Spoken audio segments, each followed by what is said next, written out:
მოგესალმებით. დღეს იქნება tier list-ი ბეტმენის ბოროტ მოქმედებზე, ბეტმენის მოწინააღმდეგეებზე და საღალვისობრად და მოდი დავიწყოთ. ბეტმენს ბევრი მოწინააღმდეგე ყავს. და თუ მოგეწონებათ ეს ვიდეო და გამოხმაურება იქნება, მეორე ნაწილსაც გადავიღებ. მაგრამ ჯერ ამ 7 ბოროტ მოქმედით შევადგინოთ tier list-ი. პირველი არის ბეინი. ბეინი ან ყველა ეს ბოროტ მოქმედი, ყველა ბეტმენის ბოროტ მოქმედი. ბეტმენში ჭრის სხვადასხვა ემოციებს. აი Poison Ivy ჭრის სიყვარულს, რიდლერი ჭკუას, Scarecrow-ში ბეინი ძალას. და ასე შემდეგ ბევრი პერსონაჟია ესეთი. ბეინი ჩემი აზრით, რავი, უფრო კარგი არის გადმოიტანოს სუპერ ძალით და მისი ელექსირით რითაც ძლიერდება, ვიდრე უბრალოდ ძლიერი პიროვნება იყოს, როგორც Dark Knight-ში იყო რა. მაგრამ Dark Knight-ში ძალიან კარგია. კომიქსებშიც ძალიან კარგია. ჩემი აზრით იმსახურებს ბეინი ეს პლუს კატეგორიას. Poison Ivy. Poison Ivy-ც ძალიან კარგი პერსონაჟია. როგორც თქვი, ბეტმენში აღვივებს სიყვარულს და სხვადასხვა. აი ეს ბოროტ მოქმედები ყველა ქმნის ბეტმენს.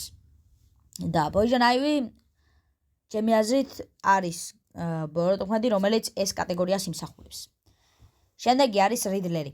რიდლერს ფილმებშიც ძალიან კარგი პერფორმანსი აქვს და კომიქსებშიც. ფილმებში ჯერ ჯიმ კერის ჰქონდა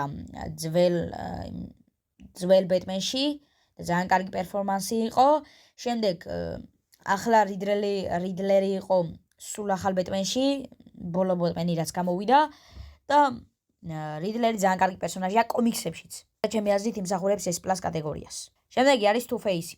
Two-Face-იც ძალიან მაგარი პერსონაჟია.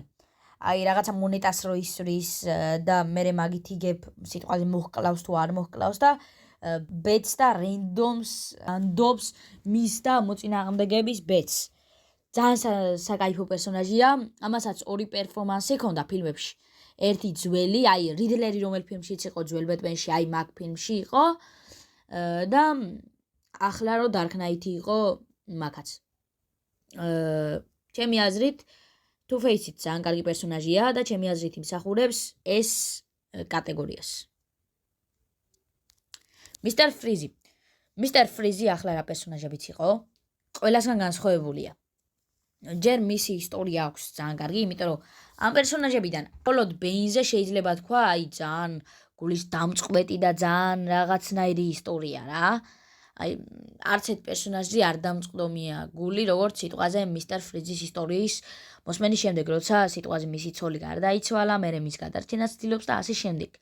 და Mr. Freeze ჩემი აზრით ძალიან კარგი პერსონაჟია. და თუ გადმოიტანებენ, ანუ Mr. Freeze ერთი პერფორმანსი ჰქონდა და ესეც დიდად მაგარი არ იყო რა.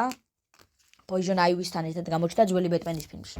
და ანუ ფიქრობ, რომ ბეტმენს რამდენი ხანია არ ყავდა ისეთი ბოროტ მოქმედი, რომელსაც სუპერ ძალა აქვს.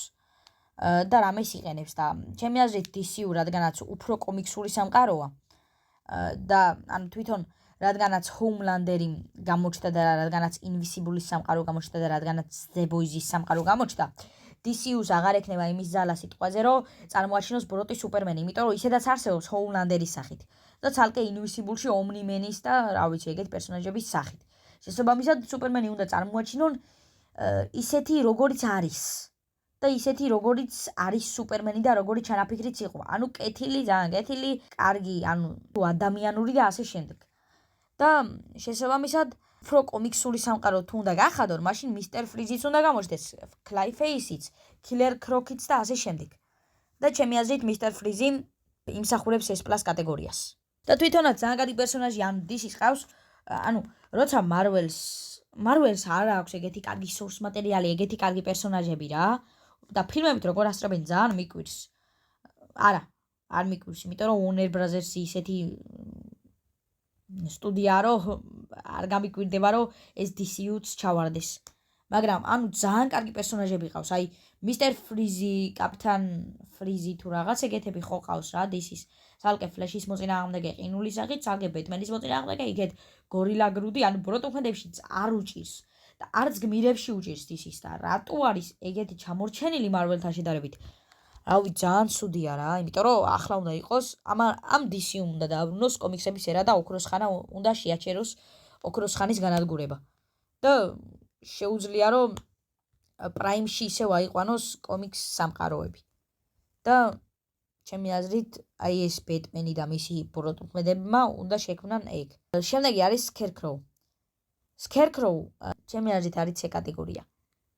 ცუდი პერსონაჟი არაა, ცუდი ვილეინი არაა, ძალიან კარგი ვილეინია, მაგრამ ამ ვილეინებთან შედარებით, ამ ბროტმედებთან შედარებით, ჩემი აზრით დაბალ კატეგორიას იმსახურებს. მე ისე არ მომწონს როგორც სიტყვაზე Two-Face, Poison Ivy, Mr. Freeze, Riddler თუ Bane. ჩემი აზრით მაგაცე დაბალ კატეგორიას იმსახურებს და ეს არის Clayface. Clayface-იც მიუდგათ C კატეგორიაში.